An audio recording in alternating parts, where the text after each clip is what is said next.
티칭 어워드 받는다는 얘기 들었을 때 여러 감정이 막 교차했어요. 당연히 처음에는 행복했죠. 왜냐면 늘 교수라고 하는 직의 업이 가르친다라고 한다는 생각이 컸기 때문에 뭐 나름 잘 가르친다라고 인정을 받았다라는 생각이 드니까 행복할 수밖에 없죠. 한편으로는 되게 미안한 감정이 있어요. 수업 전에 나름 열심히 가르칠 내용을 준비는 하지만 늘 내가 최선을 다했나, 그리고 수업 끝나고 나오면 늘 아쉬움이 있어서 굉장히 미안하고 아쉽다는 생각이 있는데, 우리 학생들이 그래도 좋게 평가해 줬다니까 행복하다, 근데 좀 미안하다, 더 잘할 수 있었을 텐데, 뭐 그런 게 굉장히 아쉬움, 미안함, 그러나 행복함, 이런 상당히 미묘한 감정들이 복합적으로 내가 받아도 되나 이런 생각도 들고 굉장히 복합적인 생각이 좀 들었습니다. 예. 그러면 하나, 둘, 한 세 가지 얘기해 볼까요?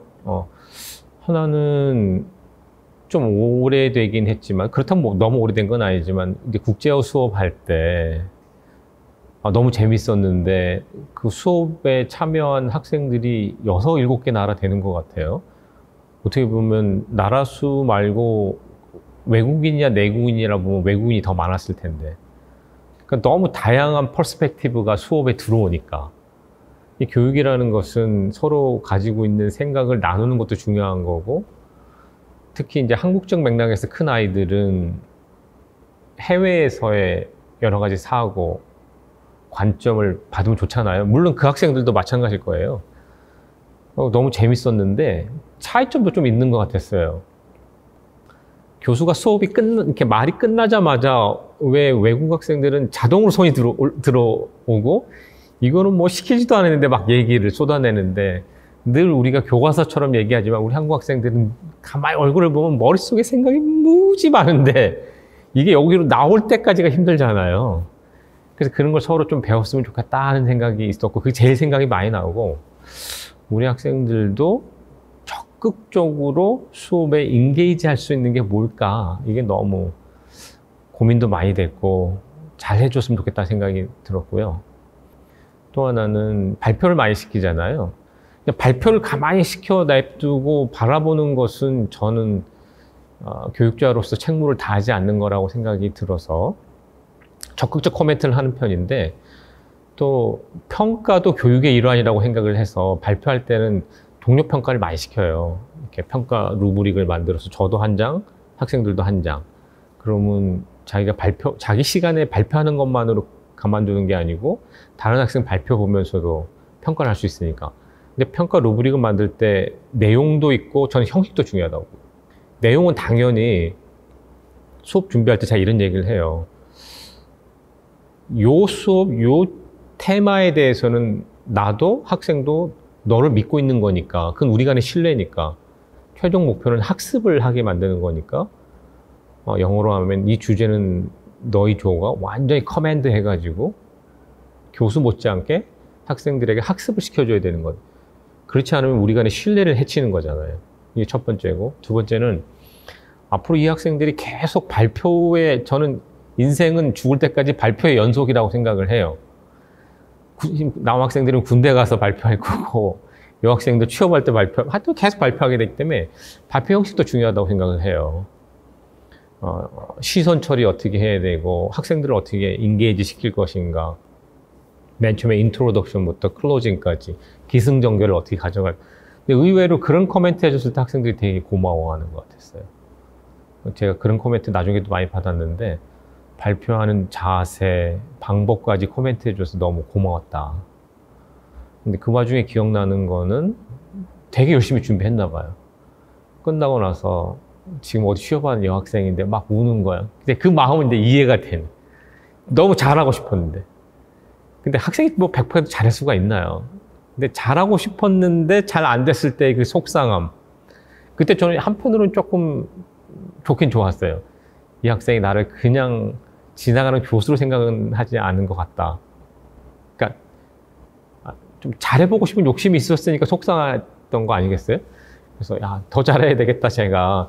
그리고 학생들이 이렇게 수업에 대한 기대, 바라는 게 있을 때 좀 열심히 해야 되겠다 이런 생각이 들어서 그 두 번째 그 여학생이 발표 마치고 울었던 기억이 지금까지 계속 남습니다. 그럼 그 울지 않게 어떻게 잘해줄 수 있을까? 그들이 가지고 있는 마음의 희망, 열망, 기대 또 한편은 뭐 학생들이 그렇게 커나가는 거 아닐까. 이제 마지막 세 번째는 밀당인 것 같아요. 결국은 수업도 선택을 받는 것인데 그들을 원하는 수업을 할 것이냐, 그들을 위한 수업을 할 것이냐. 근데 그들을 위한 수업을 자기중심적으로 생각을 하다 보면 내 만족을 위해 수업을 하기 때문에 많은 과제를 부과하게 되고 많은 페이퍼를 쓰게 하게 되는데 저는 뿌듯하지만 그 친구들은 너무 힘들 수 있겠다 생각이 드는 거예요.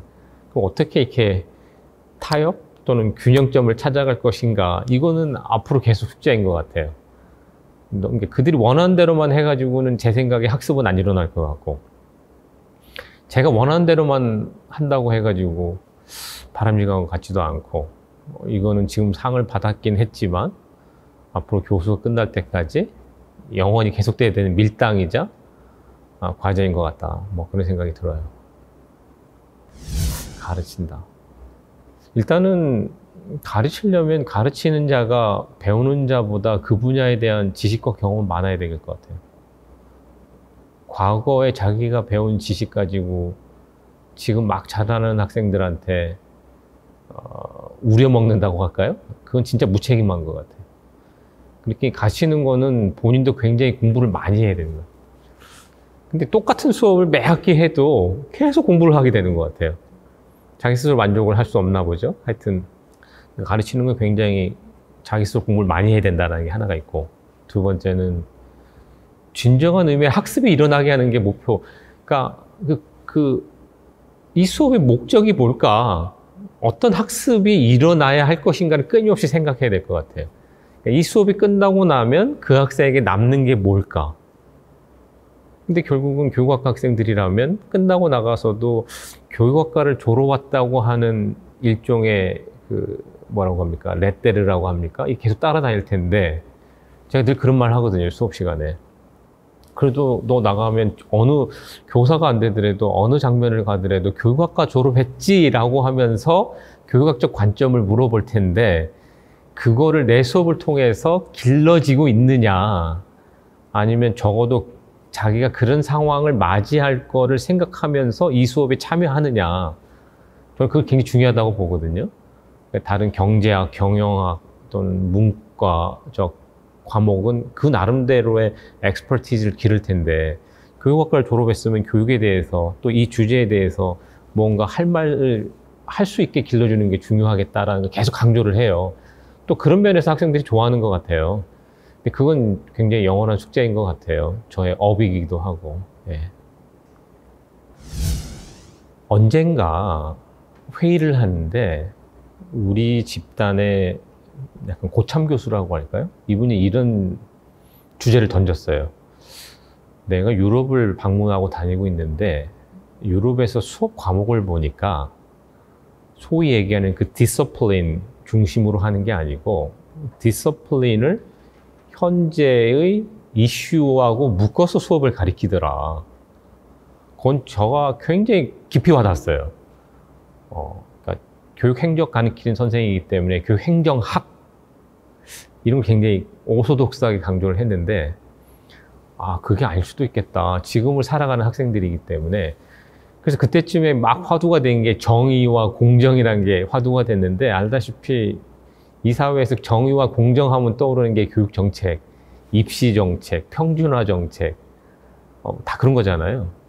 그래서 제가 교육정책과 정의라는 수업을 이제 해야 되겠다 생각이 들었어요. 그 밑에 욕심은 이제 나도 이제 정의에 대해서 좀 공부를 해야 되겠다. 근데 마침 이제 대학에서 글로벌 혁신 수업을 하자. 저는 그게 너무 반가웠는데, 잘 가르친다고 하는 것은 스스로 겸손해져야 된다고 생각이 드는데, 제가 이제 학부는 윤리교육과를 나오긴 했어요. 그래서 이리저리 공부를 한 거는 있지만, 제가 본격적으로 정의와 공정이라는 이슈를 공부한 적은 없기 때문에, 공부하면서 가르쳐야 되겠다 생각은 들었지만, 이왕이면 사회에 나와 있는 좋은 컨텐츠가 있으면 그거를 쓰지 못할 이유가, 또 한편으로는 그걸 썼다고 해서 저 스스로가 디그레이드 된다고 생각은 안 했어요.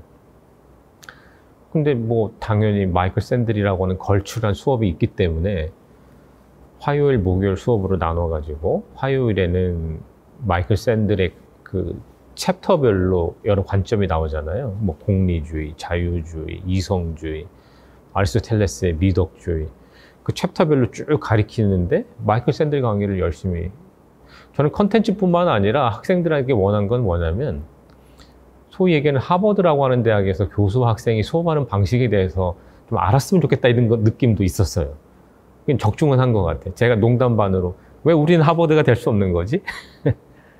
난 하버드 교수처럼 열심히 할 테니까 너희들도 하버드 학생 좀 열심히 해줬으면 좋겠어.